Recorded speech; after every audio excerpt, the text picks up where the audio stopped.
చాలా ఇబ్బంది పడతా ఉన్నాం. ఇక్కడనే మాకి వంటకు సంబంధించినటువంటి స్టాఫ్ మొత్తము వర్కర్లని నియమించి ఇక్కడనే స్లీపర్స్ నిర్వహించి మాకి త్రాగునీరు సౌకర్యం కల్పిస్తే మేము బాగా చదువుకుంటామని చెప్పేసి ఈరోజు విద్యార్థులు చాలా ఆవేదన వ్యక్తం చేస్తూ ఉన్నారు.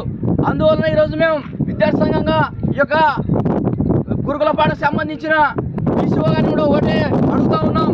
మీరు కళ్ళు ఉండి చూడట్లేదా? చూసి చూడనట్టు పోతున్నారా? మొద్దు నిద్ర పోతున్నారా?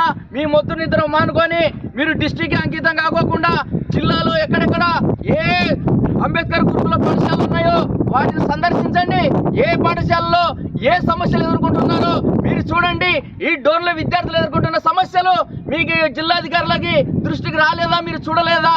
చూసినా కానీ మొద్దు నిద్రపోతూ ఉన్నారని చెప్పేసి కూడా మేము తెలియజేస్తా ఉన్నాం. నెక్స్ట్ కూడా ఈ యొక్క లోకల్లో సంబంధించి ఈ లోకల్ ఎమ్మెల్యే గారి దృష్టికి కూడా తీసుకుపోతాం.